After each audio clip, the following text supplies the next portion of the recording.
السلام علیکم ورحمۃ اللہ وبرکاتہ۔ شروع اللہ کے نام سے جو بڑا مہربان نہایت رحم کرنے والا۔ قرآن پاک میں اللہ تبارک و تعالی مقدس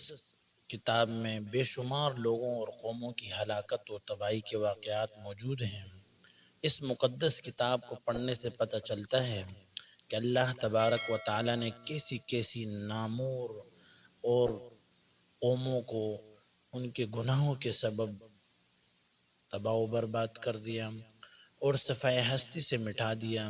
اور کتنے ہی ایسے نافرمان بادشاہ جو کبھی یہ دعویٰ کیا کرتے تھے کہ ہمارے بغیر یہ دنیا چل ہی نہیں سکتی، اللہ تبارک و تعالیٰ نے ان کے نام و نشان کو مٹا کر یہ ثابت کر دیا کہ باقی رہنے والی ذات صرف ایک اللہ کی ہے،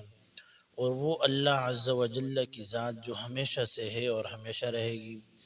پیارے دوستو، آج کی اس ویڈیو میں ایک ایسی نافرمان قوم کے بارے میں آپ کو بتائیں گے جس کو اللہ تبارک و تعالی نے ہر طرح کی نعمتوں سے نوازا تھا، لیکن اس کے باوجود اس قوم نے اللہ تبارک و تعالی کی حدود کو پار کیا اور اللہ تبارک و تعالی کی نافرمانیوں کے اندر مبتلا ہو گئے۔ تو اللہ تبارک و تعالی نے اس نافرمان قوم کا انجام کیا کیا اور ان کی شکلوں کو مس کر کے اللہ تبارک و تعالی نے ان کو کس قدر عبرتناک اور دردناک موت عطا فرمائی۔ پیارے دوستو، اللہ تبارک و تعالی قرآن پاک میں ارشاد فرماتا ہے کہ ان کی بے شک تیرے رب کی پکڑ بہت سخت ہے۔ اس بات کے اندر کوئی شک نہیں کہ جہاں اللہ تبارک و تعالی نے اپنی نافرمان اور دوسرے فرما بردار بندوں کے لیے بے شمار نعمتوں کو تیار کر رکھا ہے، وہیں اللہ تبارک و تعالی نے نافرمان لوگوں کے لیے اپنے دردناک عذابات بھی تیار کر رکھے ہیں۔ انہی عذابوں میں سے ایک عذاب اصحاب سبت پر بھی نازل ہوا، جس نے اصحاب سبت کی نافرمانی قوم کو تیس نیس کر دیا۔ پیارے دوستو، یوم السبت ہفتے کے دن کو کہا جاتا ہے، اور اصحاب السبت ان لوگوں کو کہا جاتا ہے جنہوں نے ہفتے کے دن کی حرمت کو پامال کیا۔ اللہ تبارک و تعالی کے حدود سے آگے بڑھے اس نافرمان قوم کا تعلق بنی اسرائیل یا حول سے تھا۔ بنی اسرائیل حضرت یعقوب علیہ السلام کی اولاد ہیں، اور حضرت یعقوب علیہ السلام کا دور 2600 قبل مسیح ہے۔ پیارے دوستو، بنی اسرائیل کی یہ نافرمان قوم یہود میں سے تھی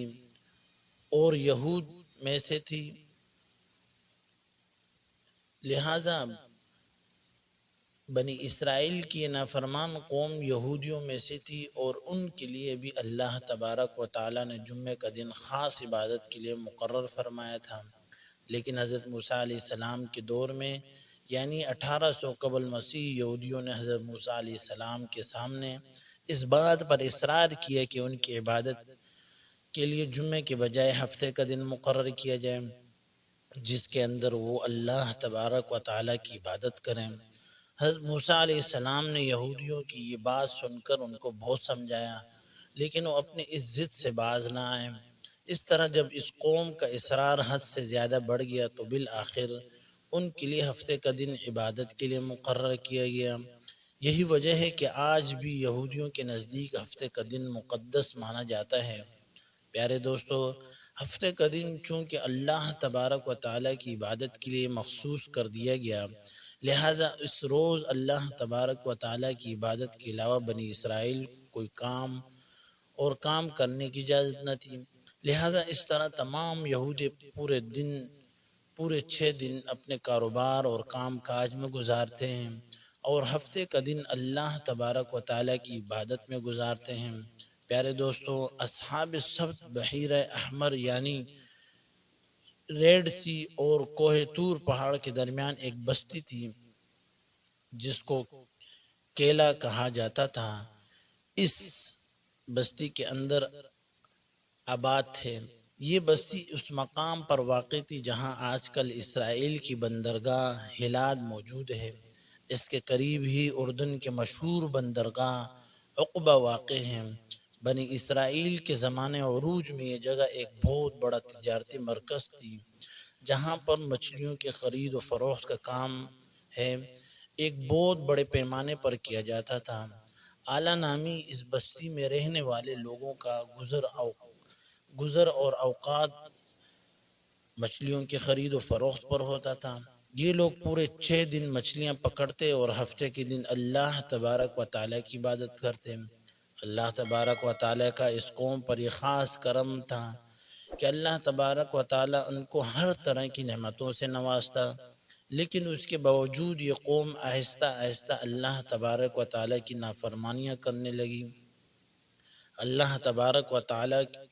کے حدودوں کو پار کرنے لگی۔ پھر ایک دن اللہ تبارک و تعالیٰ نے ان قوم کو آزمانا چاہا، چنانچہ ہفتے کے دن جو کہ یہودیوں نے خود اپنے لیے عبادت کے لیے مخصوص کیا تھا،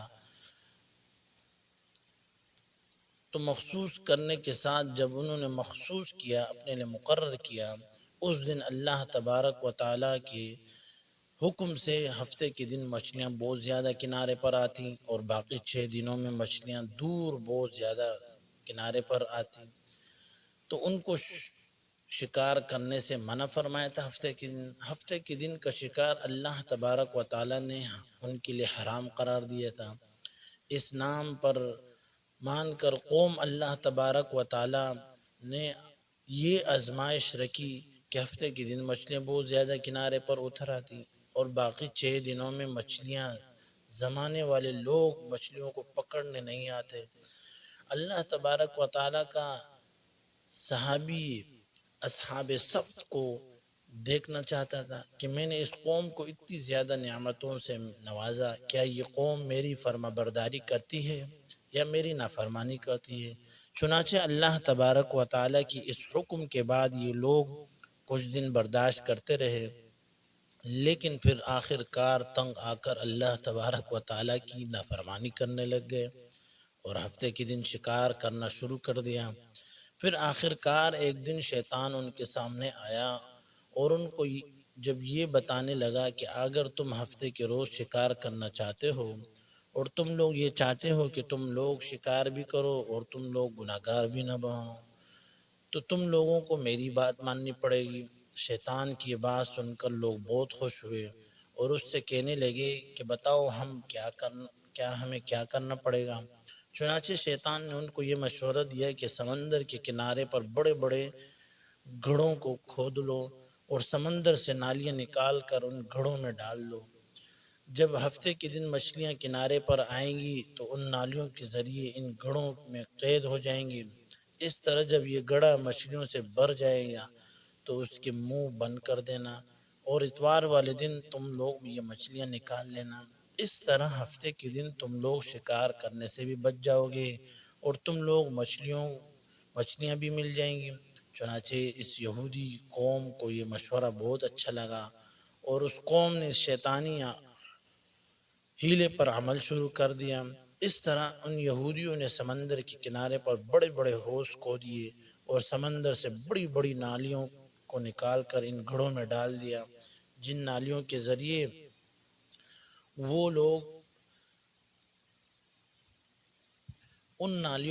مچھلیاں ان گڑھوں میں قید ہو جاتی، جن کو یہ لوگ اتوار والے دن پکڑ لیتے، ان کو بھیج دیتے۔ اس طرح اس نافرمان قوم نے اللہ تبارک و تعالیٰ کے حدود کو پار کرنا شروع کیا اور اللہ تبارک و تعالیٰ کے حکم کا مذاق اڑانے لگے، لیکن یہ نافرمان قوم یہ نہیں جانتے تھے کہ یہ اللہ تبارک و تعالیٰ کے حکم کی اصل روح کو بگاڑ رہے ہیں، کیونکہ اللہ تبارک و تعالیٰ کا حکم تو یہ تھا کہ 6 دن اپنے کاروبار میں گزارو اور ہفتے کا دن اللہ تبارک و تعالیٰ کی عبادت کے لیے خاص کر دو۔ پیارے دوستو، اس طرح جب یہ لوگ اپنی نافرمانیوں میں حد سے زیادہ بڑھنے لگے تو اس وقت ایلا نامی بستی میں رہنے والے یہ لوگ 3 گروہ کے اندر تقسیم ہو گئے۔ ایک گروہ وہ تھا جو کھلے عام اللہ تبارک و تعالیٰ کی نافرمانی کرتا اور شکار کرتا اور اللہ تبارک و تعالیٰ کے حکم کی عدولی کرتا، اور دوسرا گروہ وہ تھا جو اس نافرمان لوگوں کو اللہ تبارک و تعالیٰ کی اس نافرمانی سے منع کرتا اور اللہ تبارک و تعالیٰ کی فرما برداری کا حکم دیتے۔ تیسرا گروہ وہ تھا جو صرف خاموش رہا،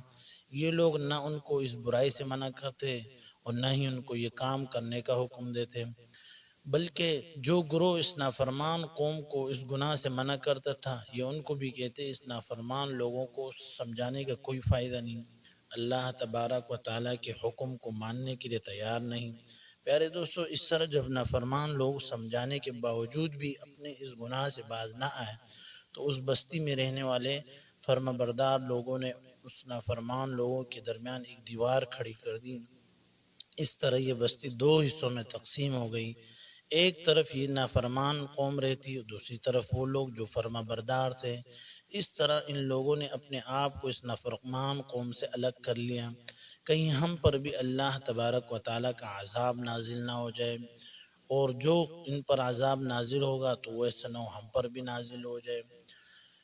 پھر جب اللہ تبارک و تعالیٰ ایک رات ایسا آیا کہ اللہ نے ان کے اوپر دردناک عذاب نازل فرمایا اور ان لوگوں کی شکلوں کو اللہ نے مسح کر دیا، اور اس قوم کے نافرمان لوگوں کو بندر اور سور بنا دیا گیا۔ بندر بننے والے نافرمان لوگ اپنے عزیز و اقارب کو دیکھ کر ان کے کپڑوں کو سونگھتے اور چیخ و پکار کرتے۔ اس وقت ان کے عزیز و اقارب ان سے کہنے لگے کہ ہم نے تم لوگوں کو اللہ تبارک و تعالیٰ کی اس نافرمانی سے منع نہ کیا تھا؟ تو اس وقت یہ بندر بول تو نہیں سکتے تھے، بلکہ سر ہلاتے اور آنسو بہاتے کہ ہم نے اللہ تبارک و تعالیٰ کی نافرمانی کی،